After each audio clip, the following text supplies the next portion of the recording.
When we are children, our parents tell us not to talk about shit. This is a really serious problem. What you don't talk about, you cannot improve. A lot of people call me Mr. Toilet. I'm really proud when I hear that because it gives an identity to the work that I do. 40% of the world population still do not have access to a simple toilet. Shit is like fire. If you manage properly, the fire can cook your meal. If you don't manage it, it burns down your house. If you manage shit, it becomes a fertilizer. If you don't manage it, it kills you. About 90% of all the surface water in India are contaminated by feces. 1.5 million children under 5 per year in the world die unnecessarily. You have to have clean water, you have to have safe sanitation. A rich man stays next to a slum. The flies doesn't know a poor man from a rich man. So the rich man is probably eating the shit of the poor man. You better help them get toilet or you will eat their shit. Think about it. We are hosting the World Toilet Summit. This has been an international event every year since 2001. The people say, why should I use the toilet? It's fresh air outside. I can chit-chat with my friend while I'm squatting there. A big breakthrough will happen when we look at the poor as if they are customers. When we have to sell them products that are very beautiful and sexy.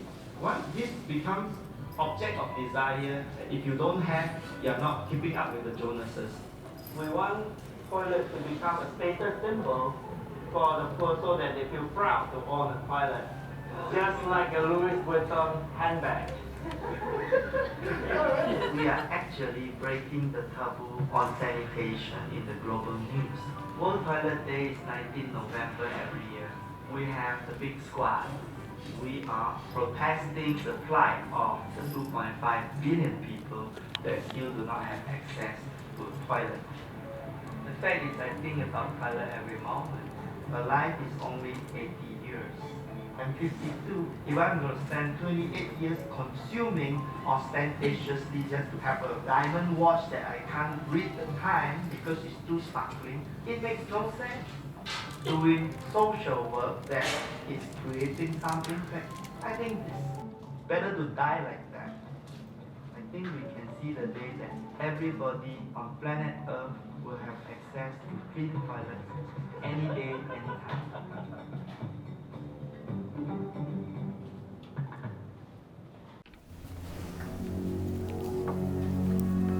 So,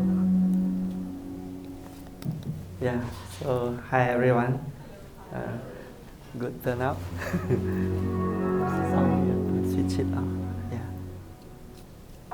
So, today I'm going to talk about the base of the pyramid. So, what's the base of the pyramid is that in the world, we have 7.1 billion people. And out of these 7.1 billion people, all the products and services that we produce are only for 3 billion people. That means the other 4.1 billion people, we are not including them in our marketplace. So this is a problem. This is also a problem. Okay, clear. So this is a situation. At the top of the pyramid, we have 1 billion people that earn more than $60 a day. So they are considered well-to-do. And then we have 2 billion people earning $10 to $60 a day. And they are the middle-class people. And then below $1 to $10, about 3 billion. And then we have 1 billion people earning less than $1 a day. And these 4 billion people form the base of the pyramid. And they are outside our formal economy. That means very few goods and services are designed for this market. That means these people are living in slums, in farms, in rural area, but they are outside our formal economy. So imagine that you are now having no shopping center, no neighborhood store, no water delivered to your house, no electricity, yeah, nothing. So how would you survive? You just have to go and buy from somebody something more expensive. So water that you get on the tap free of charge, the poor have to pay. Yeah? They have to buy jerry can of water. They have to buy filtered water, or they have to go far away to carry water back home. So they could be walking like 3 hours, 4 hours one way, and then walk back several hours. And usually the girls are doing that, and they get attacked and raped along the way. Every day there's a risk going on like that. The other thing is that you take the water, but the water is not clean. The water could be contaminated with shit, just like the last video. And so you have a lot of survival problem because the market did not come to you. If if you buy shoes, you want to buy shoes, there's no shop selling shoes. So you have to buy from somebody who go to the city to buy shoes to sell to you, and therefore he sell you at a higher price than the city folks buy. So poor people pay what is called a poverty penalty. Because they are poor, they are punished to pay more money than the rich and the middle class. So this is a really strange situation. Poor pay more, rich pay less. Yeah? But when there's a problem like that, therein lies opportunities, because it means that you can go and sell something to them. Right? So what they do is they spend a lot of money on food because of that little bit of money, and the other priorities would go to other sector. What we want to do is to grow this other sector. The ICT is now growing, the cell phone, the mobile phone growing, and then health. It's not health, should be preventive health, not medication.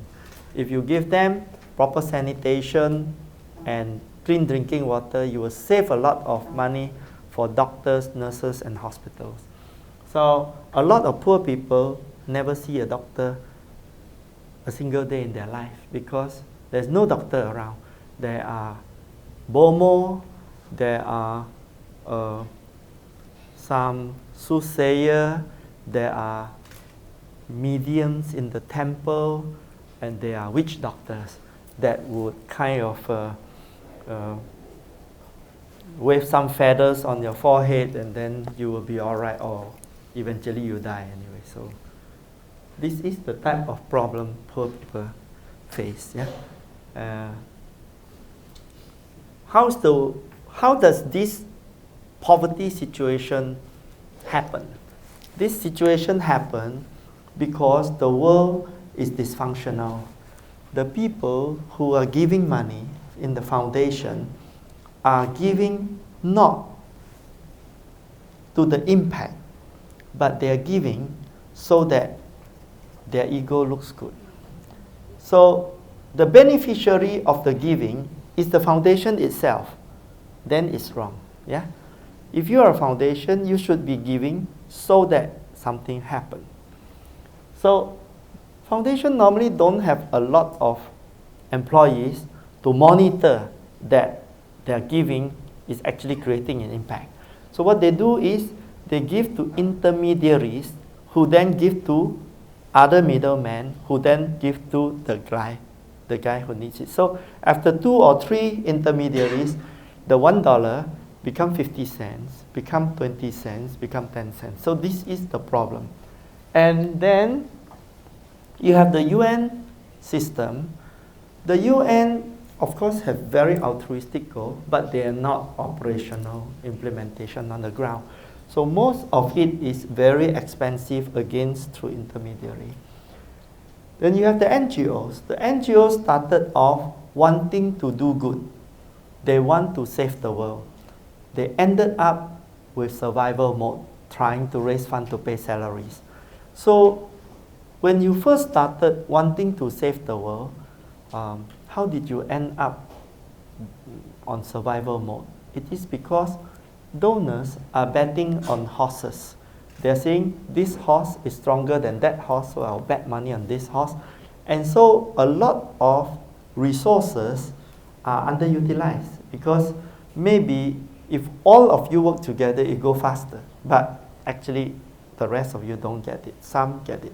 And then the development bank, they are also designed to help get people out of poverty. But because they are big giants, they need chunky loans. So they want to do things that are 20, 30 million, 100 million, billions of dollars. Those are more interesting. But sometimes the NGOs absorption capacity is only like $100,000. If you give them $1 million, they cannot take it, right? So 20, 30 million, only the big guys can get it. So this is again a fit problem. Then you have the social entrepreneurs who are a mix between NGOs and business. They create social businesses that serve the poor in a more sustainable manner. But most social entrepreneurs never go to scale, right? Never go to scale. If they serve 1 million people, that's already like a big NGO. But 1 million versus 4 billion people is very, very small.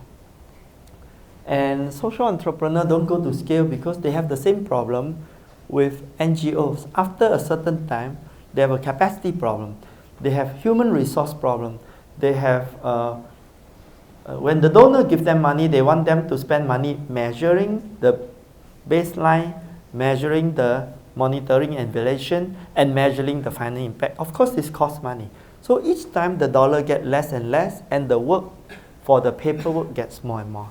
So a lot of this system is caused by distrust.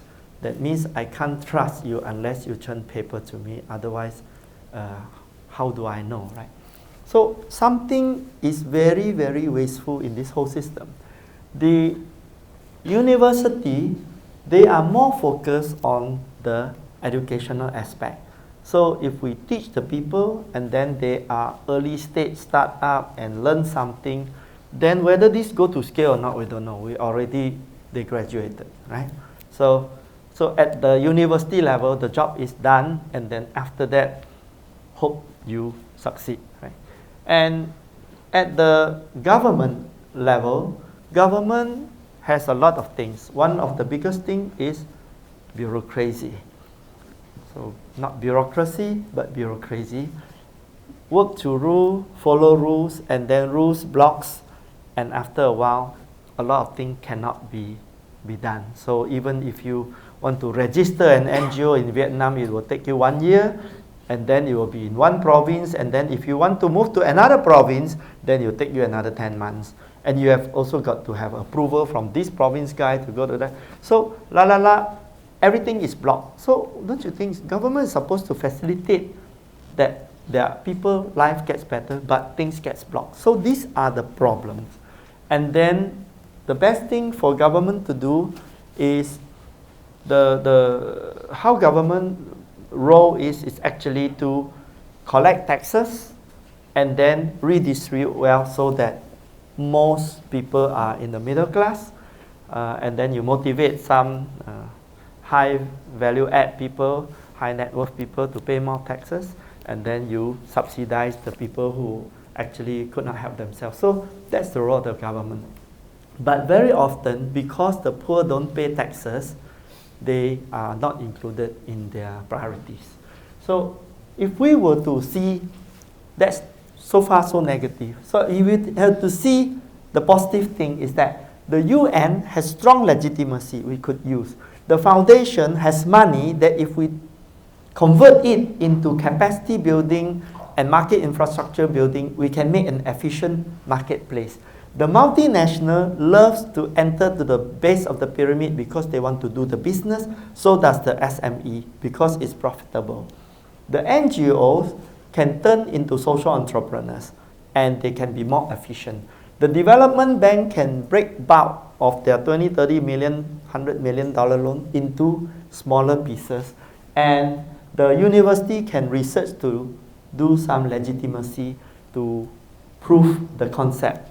And then the social entrepreneur can also go to scale if they are collaborative. So in reality, all the ingredients are available, it's just fragmented, not connected. And if we were to put people working together, you will have not a zero-sum game like 1 plus 2 equal 3. 1 plus 2 might equal 8. So this is the synergy when you are able to cut wastages. So this 4 billion underserved can become a blue ocean future marketplace. In fact, immediately available. The charity model, right now the charity model is like that. If you want to collect money from charity, you have to prove 3 things. First, you have to prove that you are useless, you are helpless, and you are worthless. If you can prove to me that you are so pathetic, I will give you money because I'm generous. But that is not good, because if people end up proving to you like that, then they will create a dependency on you. So what you want to do is, if you want to help them, you have to help them help themselves. Prove to me that you are useful, resourceful, hardworking, willing to work for it. I will invest in you and I will help you start your business. I think this is the way it should go. So you train the base of the pyramid entrepreneurs. Then the poor have low purchasing power, but if there are jobs created, entrepreneurs created, then they will have higher purchasing power because they have better income. Nobody get out of poverty unless they have income. They cannot get out of poverty because of charity. So income comes from entrepreneur, come from jobs. So if everybody is collaborated together, then we find that it's good. So we created the BOP Hub to design business to end poverty and to scale up the ecosystem. If people are working alone, it's very wasteful. If they work together, it's very good. So we want to find the cross-sector collaboration. For example, let's say he has clean water filters, and she has cook stove, and she has solar lamps, and he has maybe transportation for the BOP. And 4 of them get together and use each other's distribution network. You can have 4 times the distribution network rather than each of them sell a cook stove, sell a water filter, sell a transport station, and sell solar lamps. So if each of them are in silos, very little. If you add them together, all 4 can sell 4 things. So that is economy of scale. And if you were to weave and bundle integrated delivery, piggyback on each other distribution, then you can actually buy the product cheaper, faster, easier, better, because now there are more quantities. If each of us produce, let's say we buy 50,000 units a year, but if 4 of us come together, we can buy 200,000 units. If 10 of us come together, we can buy 500,000 units. And then the manufacturer will give a lower price because he produced it at one go. So these are the things that procurement, there's an economy of scale as well. And then the knowledge. How do you replicate knowledge? Open source it, franchise it, license it, whatever. Everybody learn and then get out of poverty very quickly, because making mistake also costs money. Learning also costs money. So trial and error should be cut as much as possible. So the whole idea is to create a BOP hub to share information, to collaborate, and to find economy of scale. So these are the sectors. You can sell electricity, you can outsource, you can do low-cost housing, water filtration, you can do ICT, transportation,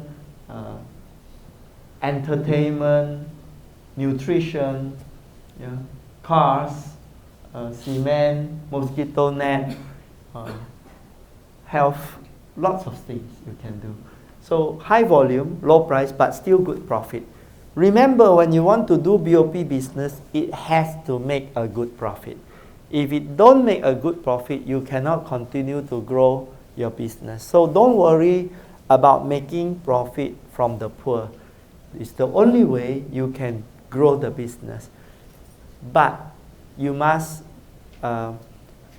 think about jobs creation. You must think about the social impact that you are creating as well. And you must involve the people in the supply chain. If you just sell to them, go import everything from China and sell to them, then you don't create a lot of jobs. But if you can produce things locally and just bring the very intelligent part or components into the rest of it can be produced locally, then you create local jobs, you create distribution, you create services job, yeah, maintenance job. So what the BOP Hub method is basically to cut waste, because currently every dollar that is donated has a lot of intermediary costs, and you are not going to waste time to criticize this system. You are just going to go under the radar and use the market system rather than the charity system, and to design businesses so that when businesses run it, overheads will be like 20-30%. But if the NGO runs it, overhead could be 80-90%. So that's a lot of wastages. And then because markets works more efficiently, time to market is also faster. Design, technology, procurement, distribution, all the things can be shared, and then you can do much more efficient models. So when we started with World Toilet Organization with Unilever, we trained the people to produce toilet and to sell toilet, and we call it Sani Shop. And it's now in India for Domestos Toilet Academy. Very happy customer. Now we want to go into health sector. We are entering into partnership with Spring Health. This e-health point. And then we are also going to help Spring Health for water filtration. Ourselves, we have sanitation. We have already went into Orissa with e-Kutia, agricultural social entrepreneur that is linked up with ICT, and the other housing and energy. We are looking for good partners to work with. So what we want is to unlock the entrepreneurial power from the poor themselves, especially the women. And the idea is to create an accelerator for the BOP to scale up what is already successful business, and don't reinvent the wheel. Pick up all the good pieces, lump it together, and bring it to scale. We are creating a co-working space with constructing a big building, industrial complex to house all this knowledge and innovation. We are integrating the value chains from problem identification, prototyping, 3D printing, and then go and test in the field. It's good, socially acceptable at a price point, hydrological, culturally acceptable. Then go into manufacturing, procurement, outsourcing, bringing back business model, distribution, bundle approach, piggyback on everybody. So these are very, very ambitious integrated delivery idea. And we are also thinking of creating a shared services center so that everybody can just do their business and outsource their back office to us. So the back services, the shared services center works like multinational. In all multinational, they do not have every country manager run their core boring stuff like legal, ICT, website development, product design, marketing, branding. All these things are done by a central shared services center. So if we were to create a shared services center for all the social entrepreneurs in the world, this can be very, very much more efficient than each of them trying to struggle by themselves, including HR, employment, and administrative stuff. So with this, then you can aggregate and go to scale. So here are some of the shared services that can be outsourced to us. And we do not actually employ a whole army of people to outsource to do this. We in turn coordinate the outsourcing to others. Yeah? But if all co-buy together, the services will be less. So these are partners that come forward for, and we have an endorsement for the BOP Hub with President Clinton, commitment in 2011. We are creating 28th to 30th the BOP World Trade Convention, and this is something that we would like to invite everybody to attend, because this is a sector that is very exciting. Right now, why is it very exciting? It's because the first world, the developed country who used to buy a lot, right now is buying less. Europe is in crisis, America is in crisis. They don't buy as much as before. So the world economy is slowing down. The only thing that is propping it up is the quantitative easing by America, simply means printing money. They don't produce much things. They're printing the money so that there is enough money to pay the bills, to circulate, and they just keep on printing more and more money, issue more and more treasury bills that China, Korea, Japan, Singapore will buy them, so creating more and more debt. That's why there was almost a shutdown last year, and on February the 7th, of course, there is another potential shutdown, because the Republican is saying you cannot continue forever printing money.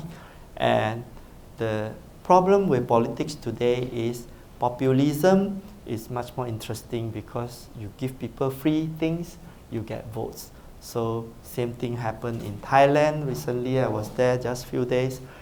There was big protest because they are running deficit. If you keep on giving free things, you can run deficit, but one day you have to pay. So this is the driving people to say, all right, then where are the new customers? The new customers are the poor, because if the rich and middle class are getting poor, then I think the new customers are the poor, and the BOP become very, very exciting. So this is at an inflection point where all the factories in the world says, if the rich are not going to buy so much, I better start to look for new customers. And Africa is growing at a rate faster than Asia, percentage-wise. So they're growing at 7-8%. China is growing 8% a year. Indonesia is growing very fast. So I think Asia will grow, and in Asia, lots of poor. In Africa, lots of poor, and this become important customer base. So we are at a point where the BOP is starting to get the right attention, getting to be very sexy. So in this marketplace, we want to bring in social entrepreneurs, governments, philanthropists, tech pioneers, multinationals, impact investors, and academia, all to marry each other and to serve this market. Imagine in the past, people are ignoring the poor. Now we want them to compete to serve the poor. So that is going to be a big game changer. We want 1,000 delegates, 100 companies, and 50 countries. So this is we're working very hard to get this combination of people. We want them to come together and collaborate and make profitable, inclusive business to go to scale. There will be plenary workshop for each particular track. So whether you want to do water or energy or cook stove or whatever, you can go there. Then there will be a trade show. This will be the first time the poverty products will be in a show. So you can see all kinds of products that are available. And you will be matchmade also. So these are some of the products. And so what do we offer as Singapore as a venue is that We actually turned from third world to first world. When I was a child, I lived in a house like this, and then very quickly we live in HDB flat, and now I live in a bungalow. So it is proof that Singapore is the best model that turned third world to first world 1965 to 1990, because we said nothing is free. We do business, we run the whole country like a company, and everybody work very hard because nothing is free. So because of this good work ethics, we invest in vocational training instead of jail. We invest in housing and saving CPF instead of having slums. We invest in water and sanitation instead of hospital. And we invest in good governance so that we do not have the losses through the corruption. So this is good public policy. I don't work for the BAP, but I think it makes a good model. So far, the world respected it. I'm constructing this BOP Design Center, which is 65,000 square feet in Ubi Road 4. And inside, we will have designers continuously working with other designers around the world to not just design the product, but also the distribution channel and the business model. So we work with NUS, business faculty, engineering, health, ICT, logistics, so grouped together. Then we have another group is from the Singapore Polytechnic, who are actually going into the actual design product as well. There is cafe inside this building, and there are also capsule beds, so you can sleep sometime. Yeah. So what we do is we identify the problems in specific area, and then from the problems, with zero-based design concept, design the solutions. And then with the solutions, we validate it, and then we test it on the field, and go to the market, and then go to scale. So instead of thinking very, very small, you should think very, very big, because you have only one lifetime, you have only one chance to serve. What's their lifetime? It's 80 years. Now you are maybe 20 plus, so you already have only 50 over years left to live. The last 10 years is very weak, so you maybe have 40 over good years. Make full use of it, change the world, and also make some money along the way. So end result is people are happy, healthy, educated, dignified, and loving. So thank you very much. And some question if you can. Yeah.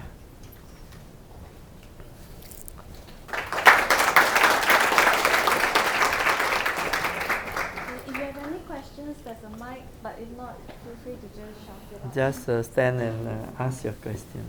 Maybe I can start with the first question. Okay. What's the biggest or the most painful lesson you learned when you went to the base of the pyramid?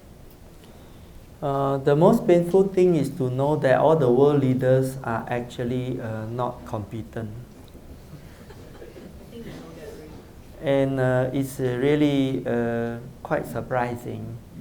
And of course, we can't say all, some are competent, but the electorate wants them to be incompetent. So why? Because the electorate want instant gratification. They want freebies. They don't want to wait for their government to run a long-term planning. In Singapore, because the government believe that they will be there forever, so they can plan long-term. So that is some benefit. But of course, now we are trying to improve them. So there's a dialogue going on. I think we are at a stage where we have both the efficiency and the democracy that is starting to mature. So it's not too bad. Up till last 2 years, it was only everything they decide. But now there is a dialogue going on. So whenever you have ideas, usually you don't get shut down so fast. Yeah? In most countries, it's very, very dysfunctional. It's getting worse and worse because the populism is happening. So if you look at Europe, America, a lot are turning socialist and they're giving free just to stay in office. So that's, I think, the shock. Why, of all the clever people, the world is still so dysfunctional. But if you want to save the world, it's very difficult alone. So what you want to do is to be collaborative and open to all the others. Most of the time, the thing that blocks you is your ego. You want to save the whole world yourself alone. That's a problem.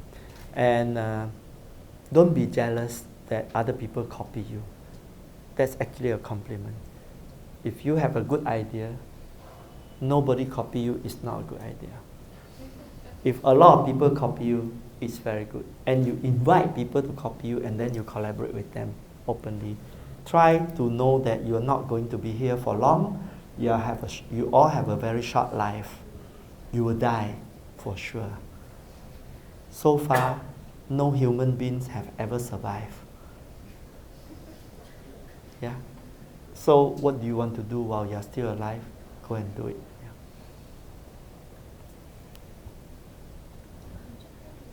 When you think about creating jobs and employability in like developing countries, do you face any issues of cultural challenges, and how do you overcome them? Yeah, if you want to do things for the low-income people, you have to feel like them. You have to understand them. You cannot import your value system, your judgment as a Singaporean and say, in Singapore, we don't do like that. You cannot, okay? You go there and you start to become like them and you spend some time to have empathy, and once you are able to understand and accept their culture with no reference to your own back home culture, yeah? You transport yourself to their society. Once you understand that, it's easier for you to help them. And you will still have some mistake, but the best thing is to help them by keep on asking them what they want. Is this a better way? And I think the dialogue, it helps a lot. A lot of humility, a lot of empathy, and a lot of listening. Okay. So when you headed over to India, did you have any language barrier or problems with communication? India is very easy to find an English-speaking person because they are like us, former English colony.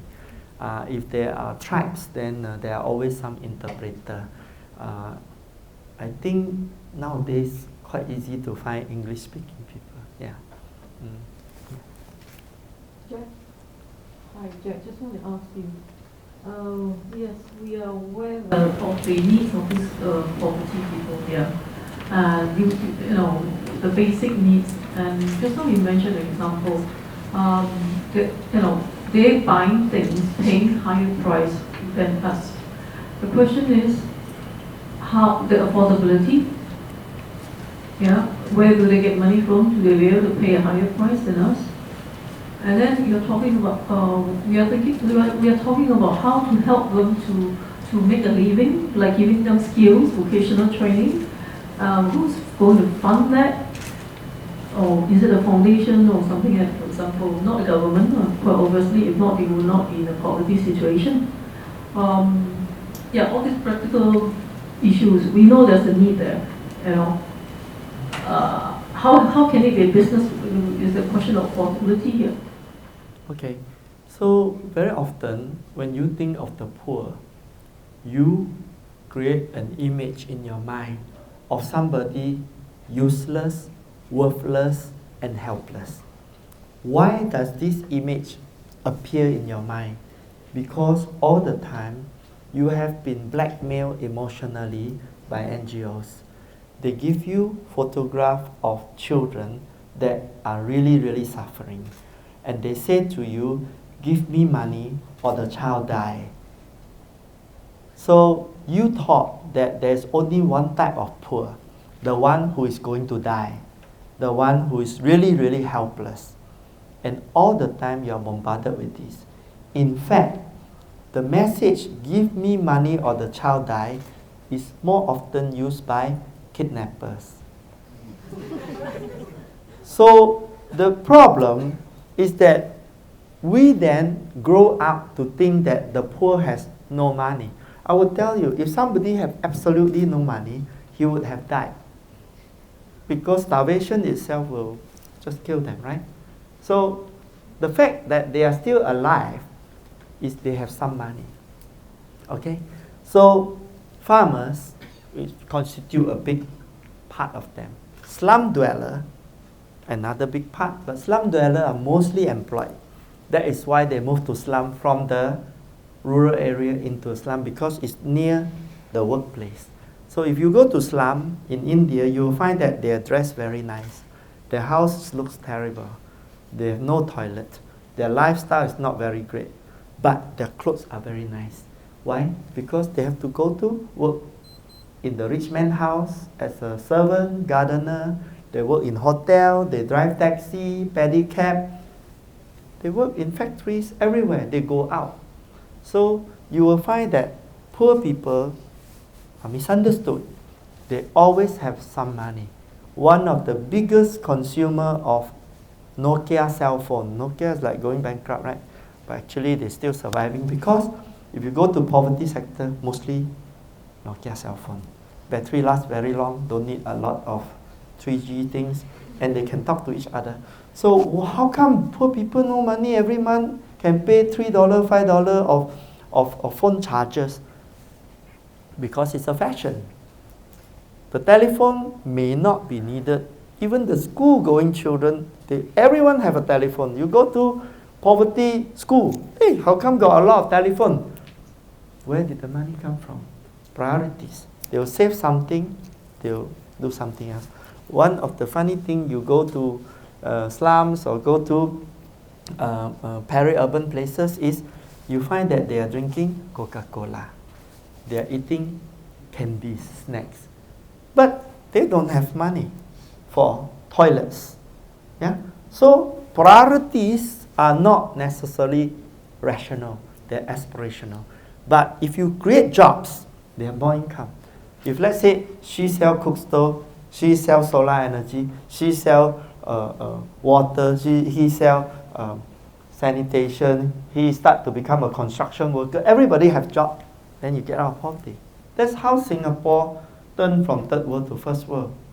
People get jobs, right? I did not know if I missed some question now.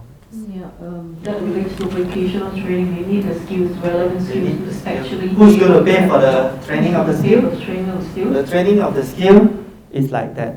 If it is inside a business model, that means you train them to be your distributor, to be your entrepreneur, and then they take a loan, then they pay back. So that could be one way. Sometimes it is a mixture of grants from foundations and all that, could be. But nowadays, foundation also want to know that after they train, what is the deployment and what is the social impact, and is there a payback, so social return of investment. So they want to know that. I think that there is less money today, so people want to make it more intelligently deployed, and that is a good way, because through the BOP business model, you then have a bigger bang for the buck, but not immediately. It could be like the first year you don't get so much return, and then the second, third, fourth year it starts to grow and grow.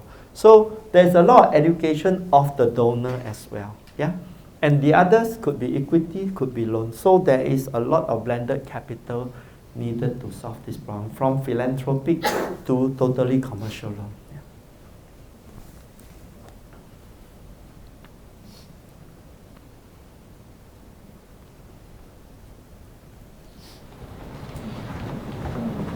I've often found that it's a lot easier to do business in third world countries than it is to do a social enterprise. And this is my personal experience. It's very often these places that are infrastructurally poor, they usually are run by strongmen. It's always easier to work with strongmen But I see that your business model is really to encourage poor people to get into businesses themselves. But what are some of the methods that you actually went on to empower these people without going directly polar opposite against the strong people in those countries, especially for the countries that are just starting to kind of get up. Revolutionaries who just taken over the country and trying to reform, consolidating their power and so forth. Yeah. Well, I think it depends on who you are. If you want to be morally upright and everything, you want to avoid a lot of things, maybe you don't have all the perfect people to work with. But if you are thinking of how to solve the problem, then you use the part of the corrupt person, the good part of the corrupt person. So Tony Moloto, my friend in Gawat Kalinga, told me, if the politician is 90% corrupt, use the last 10% of him, right? Because if you cannot find a single non-corrupt politician, does it mean that you don't work with any politician at all? So you have to protect yourself by not walking into the corrupt part of him. But most people have some goodness in them, and you use that part. So I think it is a very clever. Any methods? Any methods. For example, if I were to need a politician to promote sanitation, then what I do is I'm not going to moralize whether he's corrupt. I think if he make the message and people are listening, then he should stand next to me and we promote that. And his message is a good message. And whether he actually took a lot of money on the side is none of my business.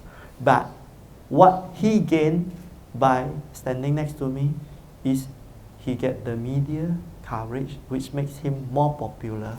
But his message is people get toilet, so I'm fine. This is the type of gray area that you have to decide.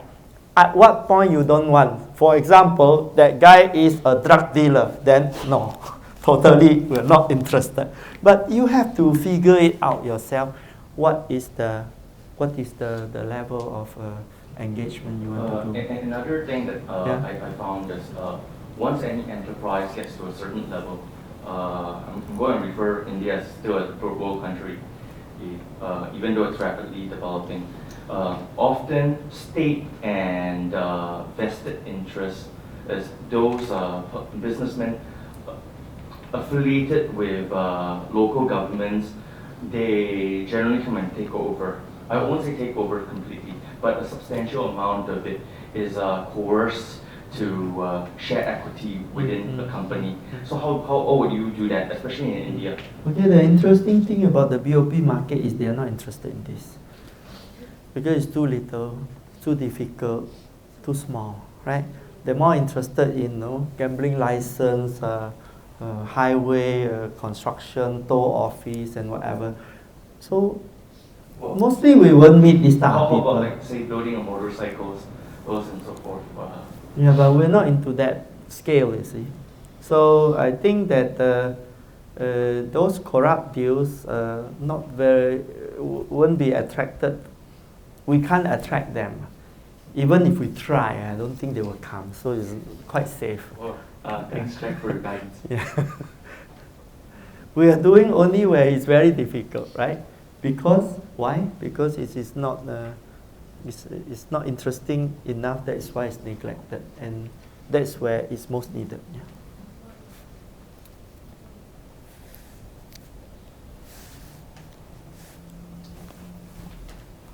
Yeah, just say. As I see your presentation, your model works only in certain criteria, in countries that fulfill certain criteria, like India, which is a developing economy. So there is a basic business model, let's say a basic market, where things can work out. But there are situations like countries, as my friend before mentioned, with big corruption or with these multinational companies who just invade the country and they take all the natural resources and just people become like their slaves, let's say. In this situation, what can happen in these conditions? I think multinational today have to look good because of the social media. In the past, multinational just go in and grab like what you say.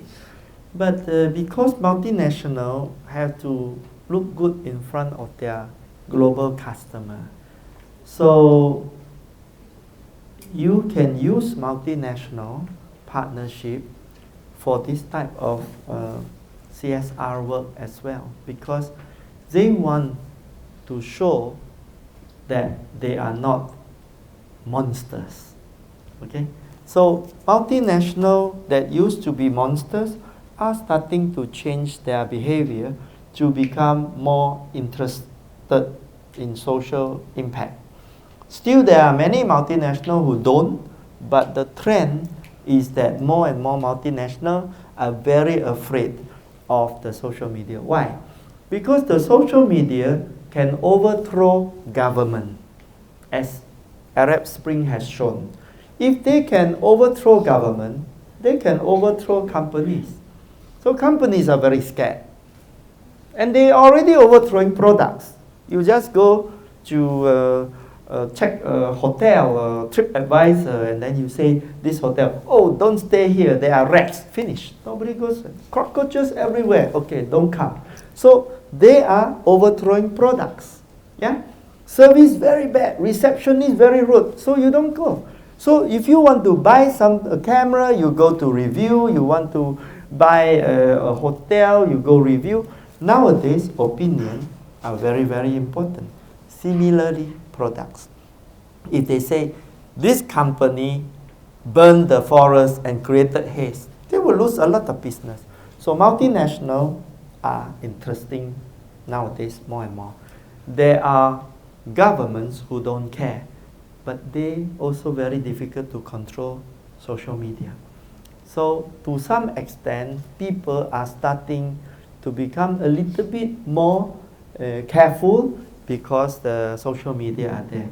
There's a lot of government trying to censor it, but somehow they find a way to communicate again.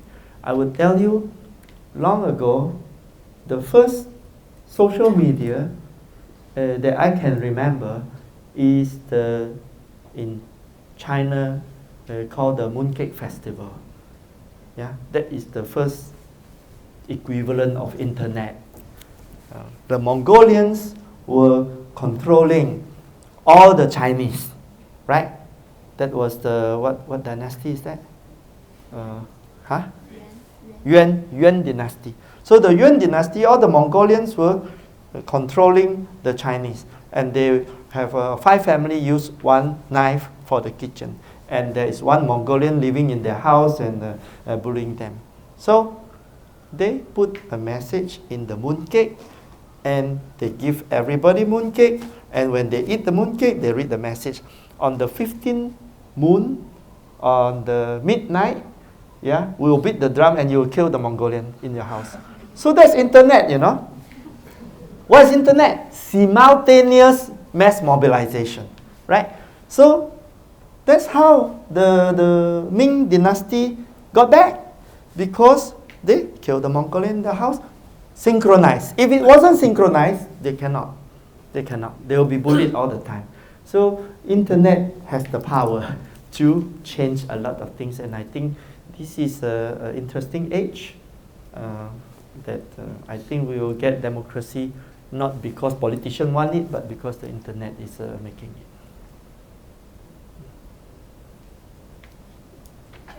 Do you think a service can be a core business model of the BOP? Yes. Population? I think products are only a small part of the entire delivery system. If you want to deliver sanitation, it's mostly service, because the marketing is very important, the delivery is important, the manufacturing is important, the emptying is important. So most things are service. If you want to deliver water, it's basically service. The service of filtering dirty water into clean water, delivery, collection of money. So most businesses are a little bit product and a lot service. Something perhaps like education. Yes.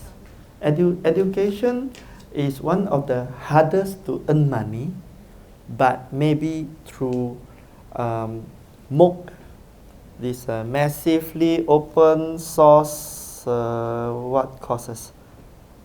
Internet courses, right? MOOC.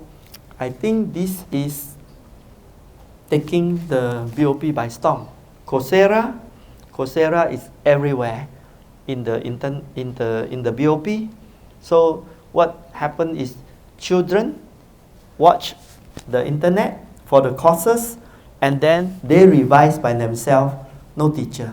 So those who understood teach the one who didn't understand, and you can get educated like that. No university degree, but you have the knowledge, you can do it. The other one is like Khan Academy. You can learn all the mathematics now, or lots of other courses coming in. So I think the internet again is creating education in such a model. But if you want to create rote learning, it's difficult because the world is changing into practical education. Even in Singapore, in NUS, rote learning will eventually disappear, and you have to learn real world application. Otherwise, you are very good at your memory, you will be having all the A's, but you go to work, you don't know how to work, so that's not good. Yeah.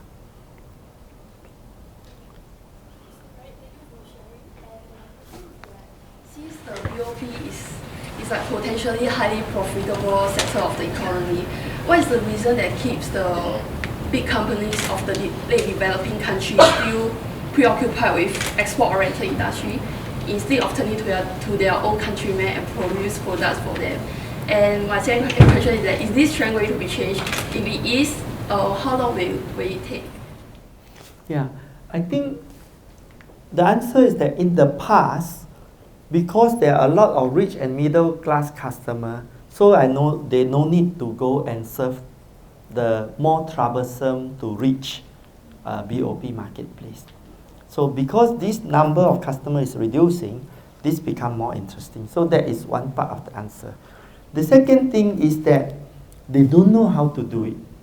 So it requires a learning curve. Imagine long ago, China opened the market. Everybody went in and everybody lost money, right? They lost money for about 10 years.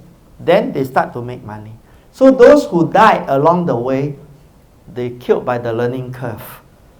But those who make mistake and still got more money and make mistake and still can survive, eventually they survive and they make money. Similarly, the BOP is like that. So people are a little bit scared of entering the BOP. But if you look at China in 1986, it's the BOP. But 1996, it is fantastic market. All the coastal region are growing. And if you go there 10 years later, you're like shocked. Where does all this building come from? You are shocked because the confidence are very high. Part of the reason, of course, why people have confidence is that they think China is a very big market. And another reason is the karaoke girls are very beautiful. So there are a lot of very funny reasons. But now the same thing is happening in Myanmar. Okay, Myanmar, nothing. If you go there, there's nothing. Everybody is putting there. The air tickets, the aeroplane are full. The hotel are very expensive, and actually the market is not ready. But confidence will eventually make it good. Now you think about the Iskandar area. How come it takes so long? No confidence. So it's very funny, right?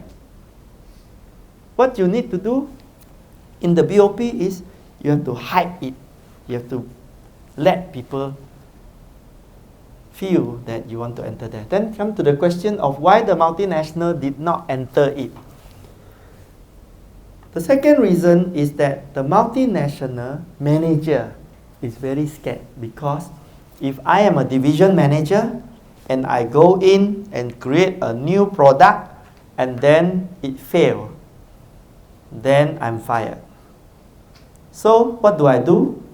I create a CSR program with an NGO or social entrepreneur, and then I take time to learn And if it fails, say, oh, that social entrepreneur didn't succeed. I tried, but you know. But anyway, we have very good publicity. Don't worry. We appear in the newspaper 20 times, so it's all right. It's payback already.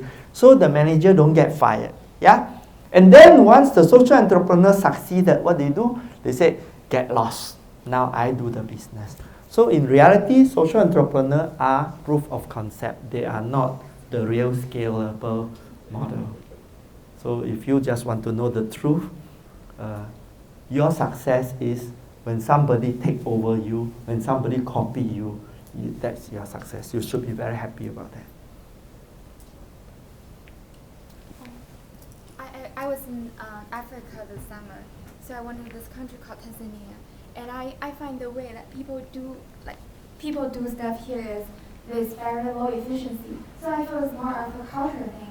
If like what you said, you want to hire the local people to create job for them, and if I hire them and they work this very low efficiency, but there's another company who hires Chinese who work really hard, do you think I will really be able to survive in this way? And how do you solve that problem? So the culture is something to do with creating the environment. Singapore is made of Malaysian, Indonesian, India, and Chinese. If you check the corruption level, China, high corruption. India, high corruption. Malaysia, high corruption. Indonesia, high corruption. You put these very high corruption people in Singapore, no corruption. Why? I guess it's a policy over here, and it's a kind of culture and education over here. However, you know, as African, you cannot put different people in there, and it takes a long time to do education, isn't it? Yeah. So the story is a story of leadership. Leader create an imaginary future world that people believe, and then it becomes. It's like that. If you don't have strong leader, then the culture will continue. But if you create an image that actually we are like this, we are this kind of people, then suddenly people start to behave that way. But if we were to say, oh, Tanzanians are lazy, they are inefficient, then Chinese are better, well, where's the future for Tanzania? The Chinese who is coming there to work in Tanzania, they'll be more and more and more successful, and what will they do? They'll employ the Tanzanian. Because cheaper, right? So everywhere the Chinese go, they are entrepreneurs, then they will create jobs. So they will not ignore the Tanzanians. Why? Because the Chinese also know that if they employ the Tanzanian will have income to buy things from them. That's market. Eventually it will trickle down.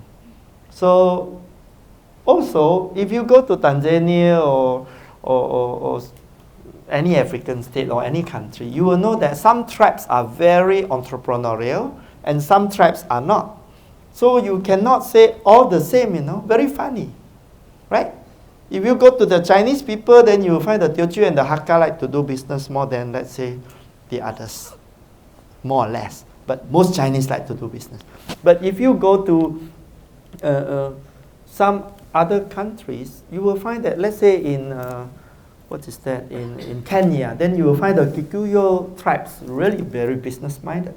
Then if you go to India, you will find that the Punjabi, very good businessmen, the Sikhs, they all do business. So there are tribes that are more attuned to this. Sometimes it's because they stay near the port or the city or what. There are all these historic reasons. And you can find in every country smart, good people. You can find. So you cannot say all are like that. Cannot say, right? You have brother and sister? Not really. So if you have brother and sister, you'll find that your brother is different from you also. Yeah. Okay. Last question? If not, let's give a warm applause and thanks to...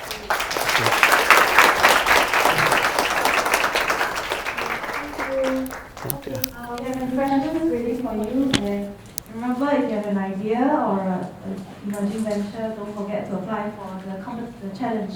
Yeah?